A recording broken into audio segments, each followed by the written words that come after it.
Hello friends और सभी प्रिय छात्रों छात्राओं, आज मैं किंगडम मोनेरा जो सजीवों का पहला किंगडम है, पहला जगत है, उसकी चर्चा करूंगा।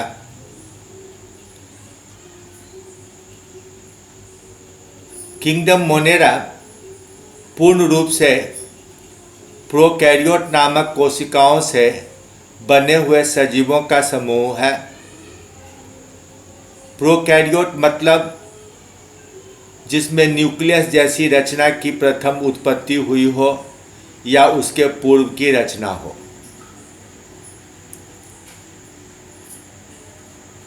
इस किंगडम में माइकोप्लाज्मा, कॉमन प्रकार के बैक्टीरिया, ब्लू ग्रीन एल्गी और आर्की बैक्टीरिया ये सब पाए जाते हैं। इन सभी की कोशिकाओं में डीएनए काफ़ी बड़ा सर्कुलर रूप में पाया जाता है, जिस पर हिस्टोन प्रोटीन का खोल नहीं होता है, इसलिए इसे नेकेड सर्कुलर डीएनए कहा जाता है। अब यह सर्कुलर डीएनए एक गुच्छा बना लेता है जिसे न्यूक्लियोइड कहा जाता है, यानी वास्तविक न्यूक्लियस के बदले डीएनए का गुच्छा होता है।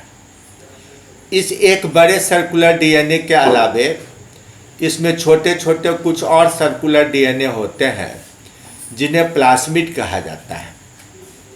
अक्सर इन प्लास्मिड्स पर कोई महत्वपूर्ण जीन नहीं होता है, लेकिन कोई प्लास्मिड ऐसा भी हो सकता है जिसमें कोई काम का जीन हो जो इसके जीवन को और आसान बना दे। जैसे उदाहरण के लिए कुछ प्लास्मिड की सतह पर एम्पिसिलिन और टेट्रासाइक्लिन जैसे एंटीबायोटिक्स का रेजिस्टेंस वाला जीन है, तो इसे आर प्लास्मिड नाम दे देते हैं। अगर किसी जीन के कारण इनमें सेक्सुअलिटी का बिहेवियर आ जाता है, फर्टिलिटी आ जाती है, तो इसे फर्टिलिटी फैक्टर या एफ प्लास्मिड कहते हैं। एक प्रोटीन है कोलिसिन, उसका निर्माण का जीन भी कुछ प्लास्मिड पर होता है, तो उसे कॉल प्लास्मिड कहते हैं। आप अगर रिसर्च करेंगे, नए नए चीज़ों की खोज करेंगे, तो हो सकता है आप ऐसे कुछ और प्लास्मिड की खोज कर सकते हैं। अब प्रोकैरियोट कोशिकाओं में सेल के अंदर कोई मेम्ब्रेन नहीं होता है। प्लाज्मा मेम्ब्रेन से घिरा हुआ पूरा प्रोटोप्लाज्म होता है, लेकिन प्रोटोप्लाज्म के अंदर कोई मेम्ब्रेन नहीं होता है। इसलिए से मेम्ब्रेन से उत्पन्न होने वाली रचनाएं जैसे कि endoplasmic reticulum, Golgi complex, lysosome, secretory vesicle, nuclear membrane, mitochondria और प्लास्टिड्स ये सब भी नहीं होते हैं। इनके अंदर माइक्रोट्यूब्यूल्स और माइक्रोफिलामेंट्स भी नहीं होते हैं। परिणाम, प्रोटोप्लाज्म के अंदर कोई साइटोएंडोस्केलेटन नहीं बनता है। इसमें स्पिंडल फाइबर और सेंट्रियोल का निर्माण नहीं होता है। सेल की सतह पर जो सिलिया और फ्लैजिला जैसी रचनाएं हैं, वह भी यूकैरियोट के सिलिया और फ्लैजिला जैसे नहीं हैं। यूकैरियोट में 9 पेयर्स प्लस 2 माइक्रोफिलामेंट्स पाए जाते हैं, यानी पेरीफेरी पर 9 जोड़ा और सेंटर में 2। वह फिलामेंट भी इसके अंदर नहीं मिलता है। इसका फ्लैजिला सॉलिड प्रोटीन का बना हुआ होता है। इसके अलावे प्रोकैरियोट की कोशिकाओं में छोटे आकार के राइबोसोम होते हैं, जिसे 70S कहा जाता है। इसके 2 सब यूनिट हैं, 30S और 50S। हमारे सेल्स में 80S राइबोसोम है, जिसके 2 सब यूनिट हैं, 40S और 60S। तो 40-60 की जगह पर 30-50 2 सब यूनिट प्रोकैरियोट्स में पाए जाते हैं। अब आइए बैक्टीरिया पर। तो बैक्टीरिया का पहला समूह माइकोप्लाज्मा कहला रहा है। यह फंगस जैसा व्यवहार करने वाला प्रोकैरियोट है। कैटल में इसकी खोज हुई थी, जहां इसे प्लूरोन्यूमोनिया नाम दिया गया था। लेप्रोसी नामक बीमारी, कुष्ठ नामक बीमारी भी माइकोप्लाज्मा से उत्पन्न होता है। इनके सेल्स पर कोई कैप्सूल, कोई खोल नहीं होता है, कोई सेल वाल भी नहीं पाया जाता है। इसके सेल वाल अत्यंत ही पतले होते हैं और उसकी मोटाई 100 से 250 एंगस्ट्रॉम होता है। इसका निर्माण म्यूकोपेप्टाइड या म्यूरेइन नाम के पदार्थ से होता है, जिसे हम पेप्टाइडोग्लाइकेंस भी कहते हैं। इस पेप्टाइडोग्लाइकेन में यानी प्रोटीन के साथ कार्बोहाइड्रेट से रिलेटेड जो केमिकल है वह एन एसिटाइल ग्लूकोसामाइन और एन एसिटाइल म्यूरामिक एसिड का अल्टरनेटिंग चेन है, एक के बाद दूसरा आता है। अब क्रिश्चियन ग्राम नाम के एक वैज्ञानिक ने बैक्टीरिया को रंगने का टेक्निक डेवलप किया। उन्होंने क्रिस्टल वायलेट और आयोडीन रिएजेंट का प्रयोग किया। ये दोनों गाढ़े नीले रंग हैं। रंगने के बाद अतिरिक्त रंग को हटाने के लिए जब अल्कोहल का प्रयोग किया जाता है तो कुछ बैक्टीरिया में पूरा का पूरा रंग घुल जाता है, यानी बैक्टीरिया कलरलेस हो जाते हैं, तो उन्हें ग्राम निगेटिव बैक्टीरिया कहा जाता है। लेकिन अतिरिक्त रंग हट जाए और बैक्टीरियल सेल ब्लू कलर के रंगे रह जाएं तो उन्हें ग्राम पॉजिटिव बैक्टीरिया कहा जाता है। निश्चित रूप से रंगाने का यह अलग अलग प्रॉपर्टी उनके सेल वाल के कंपोजिशन और मोटाई पर निर्भर करता है। तो इस टेबल में आपको यह अंतर बताया गया है। पहला गुण है थिकनेस। ग्राम निगेटिव में पतला सेल वाल है, ग्राम पॉजिटिव में मोटा सेल वाल है। ग्राम निगेटिव में बहुत सारे अमीनो एसिड होते हैं, अधिकांश अमीनो एसिड होते हैं, जबकि ग्राम पॉजिटिव में कुछ अमीनो एसिड नहीं पाए जाते हैं, जैसे कि सल्फर अमीनो एसिड, सिस्टेइन और मिथायोनिन ग्राम निगेटिव में है लेकिन पॉजिटिव में नहीं है। इसके अलावा टिकोइक एसिड ग्राम निगेटिव में नहीं पाया जाता है, जबकि ग्राम पॉजिटिव में यह पाया जाता है। लिपिड की मात्रा ग्राम निगेटिव में ज़्यादा होती है, जबकि ग्राम पॉजिटिव में यह नगण्य या नहीं होता है। अब पतला सेल वाल जिसमें टिकोइक एसिड नहीं है वो हो गया ग्राम निगेटिव बैक्टीरिया, और मोटा सेल वाल जिसमें 10% तक टिकोइक एसिड होता है वह है ग्राम पॉजिटिव बैक्टीरिया। अब हमारा इससे क्या मतलब? तो ग्राम निगेटिव बैक्टीरिया अक्सर रोग कारक होता है, जबकि ग्राम पॉजिटिव बैक्टीरिया रोग कारक बहुत कम होता है। कुछ बैक्टीरिया में लसलसा पदार्थ बाहर सिक्रीट होते रहता है और बाहर से एक आवरण स्लाइम लेयर बना देता है। कभी कभी यह स्लाइम लेयर जमकर एक कड़ा खोल या कैप्सूल बना देता है, जैसे कि न्यूमोकॉक्साई में। तो इस कैप्सूल के कारण उसकी सतह पूरी तरह ढक जाती है और वह देखने में एकदम चिकना स्मूथ लगता है, यानी पॉलीसेकेराइड के कोट के कारण यह स्मूथ हो जाता है। अगर यह कैप्सूल ना बने तो प्लाज्मा मेम्ब्रेन की सतह पतले पतले मोड़ के रूप में, जिस तरह इंटेस्टाइन में भिलाई और ब्रश बॉर्डर बनते हैं, उसी तरह ब्रश बॉर्डर की तरह पिलाई बनाता है। तो पिलाई के कारण थोड़ा इसमें रफनेस दिखाई पड़ता है। अब इस डायग्राम में देखिए एक लंबा सा फ्लैजिलम है और सतह पर छोटे छोटे बहुत सारे पिलाई हैं। इस्चरिचिया कोलाई में कुछ पिलाई काफ़ी लंबे होते हैं। ये वास्तव में मेम्ब्रेन का फोल्ड है। प्लाज्मा मेम्ब्रेन बाहर की ओर ठीक उसी तरह से मुड़ गया है जैसे कुछ प्रोटोजोआ में महीन महीन स्यूडोपोडिया बनता है। अंदर में आप डीएनए का बंच देख रहे हैं और बिखरे हुए गोल दाने के रूप में आप राइबोसोम दिख रहे हैं।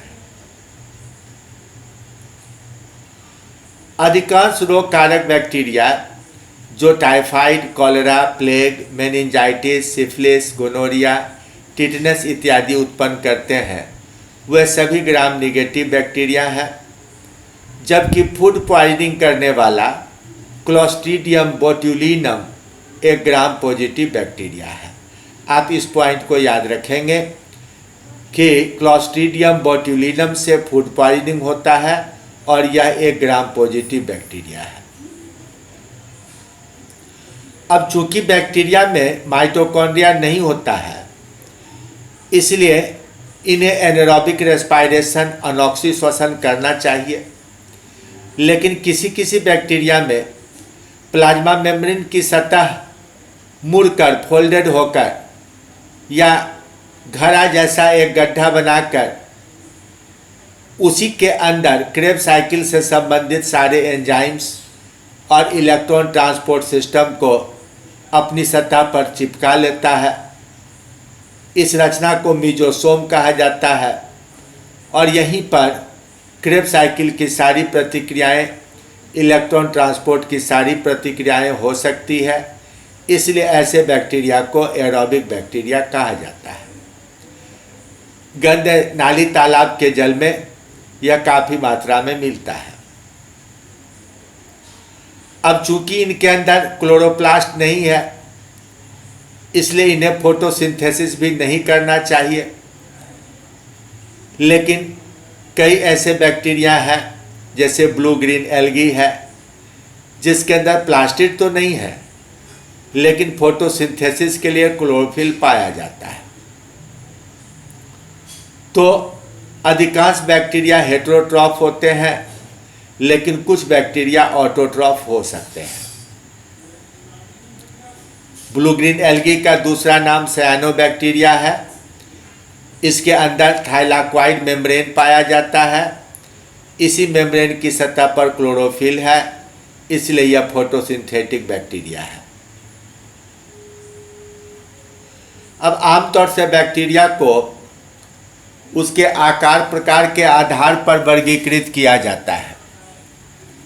गोलाकार यानी स्फेरिकल बैक्टीरिया को कॉक्साई कहते हैं। जब यह अलग अलग एक एक बिखरा हुआ मिलता है तो मोनोकॉक्साई, दो के समूह में मिले तो डिप्लोकॉक्साई, चार के समूह में मिले तो टेट्राकॉक्साई, लंबा लंबा चेन बना ले तो स्ट्रेप्टोकॉक्साई, और अगर अनियमित आकार का गुच्छा बना ले तो स्टेफाइलोकॉक्साई कहा जाता है। स्ट्रेप्टोकॉक्साई और स्टेफाइलोकॉक्साई खासकर बरसात के समय में अक्सर स्किन पर घाव उत्पन्न करते हैं, कटी हुई जगह पर घाव उत्पन्न करते हैं, और अगर स्टेफाइलोकॉक्साई का इन्फेक्शन हो तो कटी हुई जगह पर पस उत्पन्न होता है, यानी घाव में पस बनने लगता है। तो स्टेफाइलोकॉक्साई को पस कॉजिंग बैक्टीरिया भी कहा जाता है। पस मतलब मवाद या पीव। अब जो थोड़ा लंबा हो या काफ़ी लंबा हो तो उसे रॉड शेप्ड बैक्टीरिया या बैसिलस कहा जाता है। ये भी एक दो या कई समूह में रह सकते हैं। इस आधार पर मोनोबैसिलस, डिप्लोबैसिलस और स्ट्रेप्टोबैसिलस नाम पड़ता है। लेकिन सीधा चेन के अलावे ये एक दूसरे के समानांतर सजकर पैलिसेड बनाते हैं, उसे स्टेफाइलोबैसिलस नहीं कहा जाता है। Escherichia coli, Bacillus coli, Bacillus tuberculosis, Lactobacillus इत्यादि इसी प्रकार के बैक्टीरिया हैं।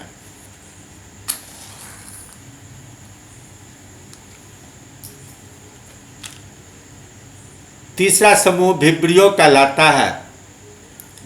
यह कॉमा के आकार का होता है, आगे चौड़ा गोल हिस्सा और पीछे थोड़ा टेढ़ा हिस्सा, पतला हिस्सा होता है। कॉलेरा नाम का, हैजा नाम का बीमारी उत्पन्न करने वाला विब्रियो कॉलेरी इसी तरह का बैक्टीरिया है। सड़ते गलते पदार्थों में कुछ बैक्टीरिया टेढ़े मेढ़े रिबन या फीता की तरह क्वाइल बनाते हुए मिलते हैं। ये डिकम्पोजर बैक्टीरिया होते हैं, जैसे कि एस्पाइरिलम वॉल्यूटेंस और एस्पाइरिलम विनोग्रेरिस की। इस समूह का नाम ही एस्पाइरिलम यानी एस्पाइरल बैक्टीरिया रखा गया। अब कुछ बैक्टीरिया के रूप, रंग, आकार, प्रकार आप देखिए। सबसे ऊपर नीले रंग का जो बैक्टीरिया आपको दिख रहा है वह 2 के समूह में पाया जा रहा है, तो इसलिए वह डिप्लोबैसिलस कहला सकता है, डिप्लोकॉकस कहला सकता है, क्योंकि यह गोल शेप में है। इसी को स्ट्रेप्टोकॉकस भी कहा जाता है। तो न्यूमोनिया रोग इससे उत्पन्न हो रहा है, इसलिए इसका नाम है स्ट्रेप्टोकॉकस निमोनियाई। बगल में क्लोस्ट्रीडियम टिटेनी है, ऊपर गोल और पीछे पतला हिस्सा। उसके बाद पहली कतार में ही टेढ़ा मेढ़ा सांप के जैसे आकार का जो दिख रहा है वह ट्रिपोनिमा पैलिडम है। चौथा गुलाबी रंग का बैक्टीरिया विब्रियो कॉलेरी है, उसके नीचे साल्मोनेला टाइफी है, टाइफाइड उत्पन्न करने वाला। सबसे नीचे दाईं ओर हेलिकोबैक्टर पाइलोरी है।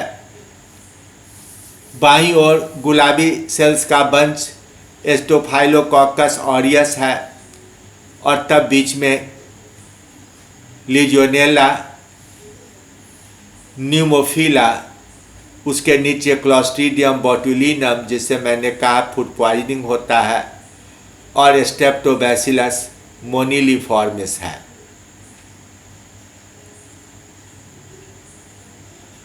अब पहला समूह आर्की बैक्टीरिया में आइए। आप क्या देख रहे हैं, नाम ही है आर्की, मतलब बहुत पुराना, सबसे पुराना। तो ये सबसे पुराने बैक्टीरिया हैं और ऐसी परिस्थितियों में ये पलते हैं जहां आमतौर से कोई जीवन नहीं पाया जाता है। एकदम अनफेवरेबल कंडीशन में ये पलते हैं। जैसे उदाहरण के लिए यह सॉल्ट वाटर में पलते हैं तो इन्हें हेलोफाइल्स कहा जाता है। ये हेलोफाइल्स लाइट एब्जॉर्ब कर सकते हैं क्योंकि इनमें बैक्टीरियोरोडोप्सिन पिगमेंट पाया जाता है। रोडोप्सिन पिगमेंट आपके आँखों के रॉड सेल्स में भी मिलता है। जो गर्म पानी के झरने में होता है उसे थर्मोफिलस बैक्टीरिया कहते हैं। चूँकि गर्म पानी का झरना सल्फर रॉक पर पानी की प्रतिक्रिया से हीट उत्पन्न करने वाला होता है, उसमें काफ़ी मात्रा में सल्फर के ऑक्साइड घुले रहते हैं, इसलिए पानी एसिडिक होता है। और यही कारण है कि इस बैक्टीरिया को थर्मो एसिडोफाइल्स कहा जाता है।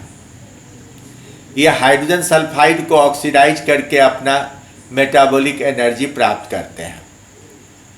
कुछ ग्रीन सल्फर बैक्टीरिया होते हैं जो सल्फर रिलीज करते हैं और H2S की मदद से ही फोटोसिंथेसिस करते हैं।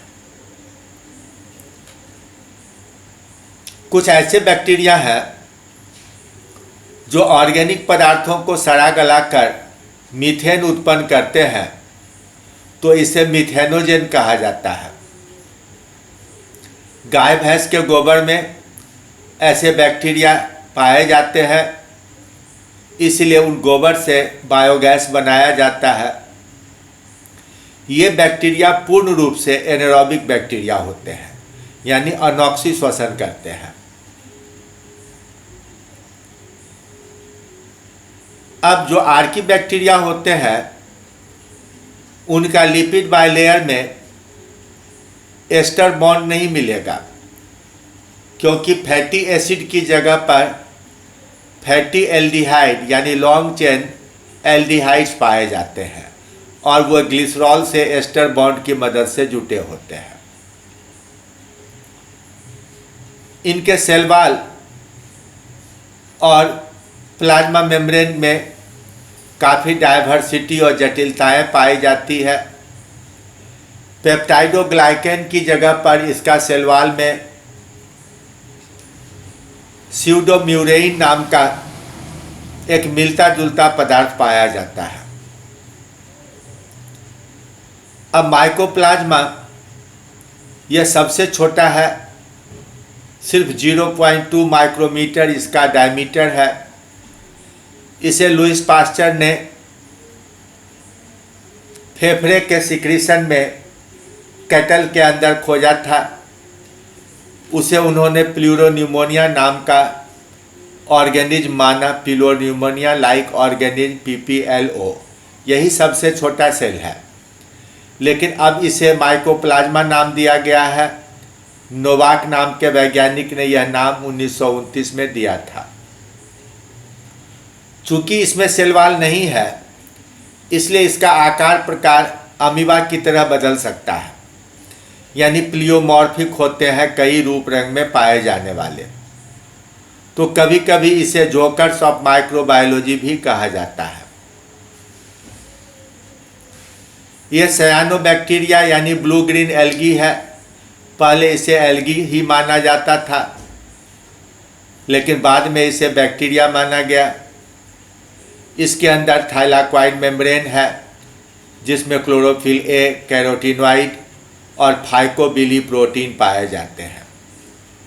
क्लोरोफिल के कारण यह हरा लगता है और फाइकोबिली प्रोटीन के कारण यह नीला लगता है, इसलिए यह नाम पड़ा ब्लू ग्रीन एल्गी।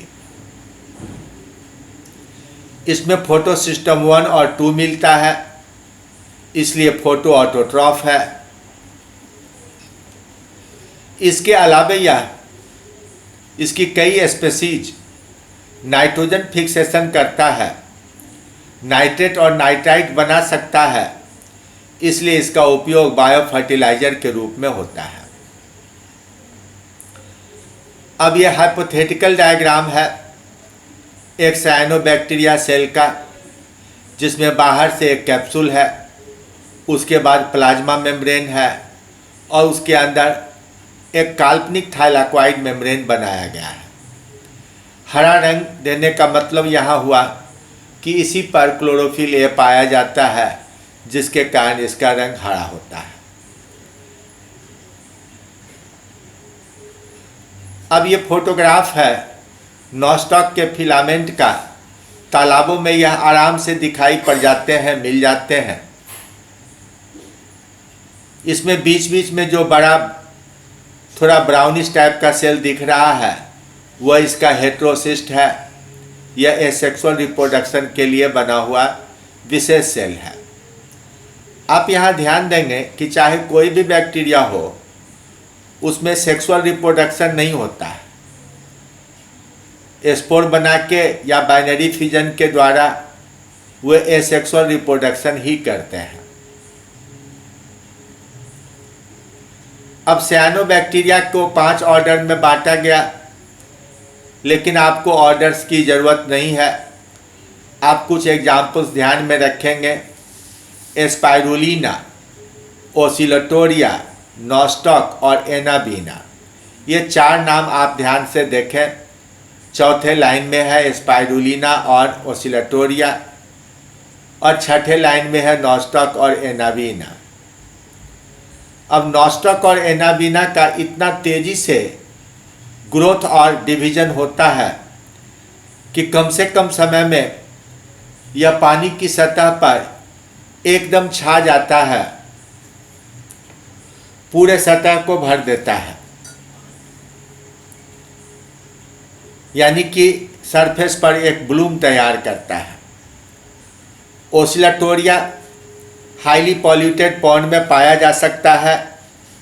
ऐसे पॉन्ड जिसमें नीचे पेंदे में पत्थर चट्टान हो, उस पर चिपक कर इसका फिलामेंट ऊपर तैरते रहता है और यह 360 डिग्री के एंगल पर घूमते रहता है, यानी रोटेट करते रहता है। इसलिए यह नाम ओसिलेशन के कारण ओसिलेटोरिया पड़ा।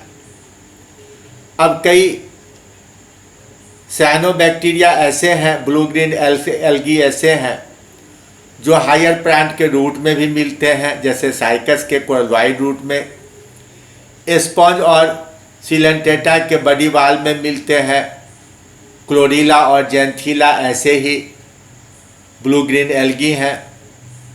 फंगस के साथ भी इनका सिम्बायोटिक रिलेशनशिप पाया जाता है।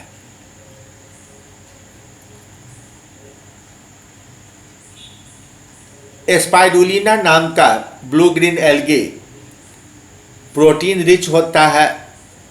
इसके शुष्क भार का 70% हिस्सा प्रोटीन मिलता है, इसलिए इसे फूड के रूप में भी, सिंगल सेल प्रोटीन के रूप में, फूड के रूप में भी उपयोग में लाया जाता है।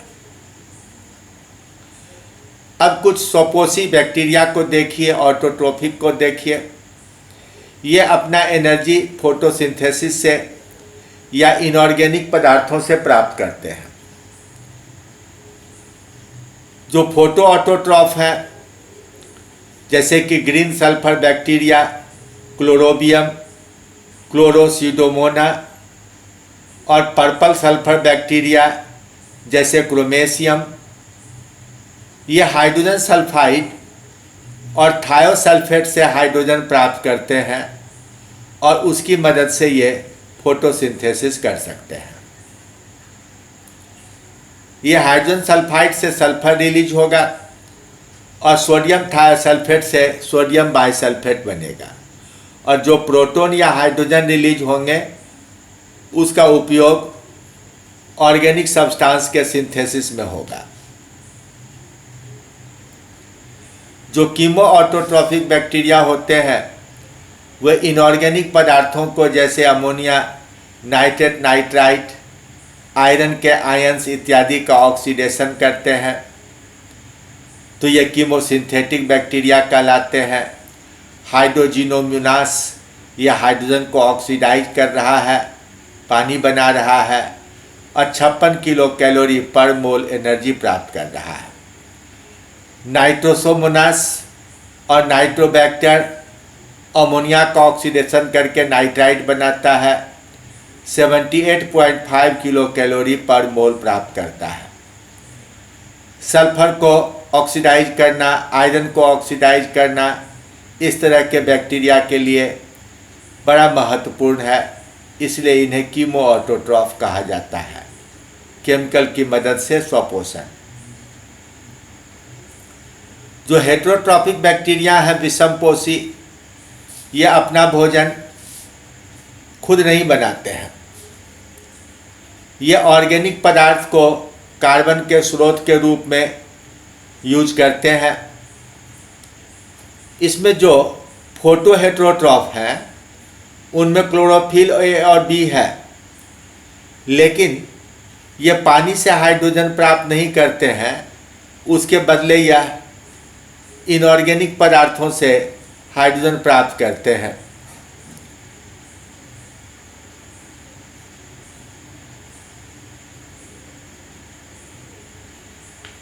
कीमोहेटेरोट्रॉफ अपना एनर्जी ऑर्गेनिक कंपाउंड से प्राप्त करते हैं और सेप्रोट्रॉफ के रूप में या पैरासाइट के रूप में या सिम्बायोंट के रूप में ये मिलते हैं। अब देखिए, एग्रीकल्चर में हम लोग राइजोबियम, नाइट्रोमोनास, नाइट्रोसोमोनास का उपयोग करते हैं नाइट्रोजन फिक्सेशन के लिए। ये लाभदायक बैक्टीरिया है। डेयरी में दूध बनाने के लिए, दूध से दही और कर्ड बनाने के लिए बैक्टीरियम लैक्टिसिल एसिडी और बैक्टीरियम एसिडी लैक्टिटी का यूज करते हैं।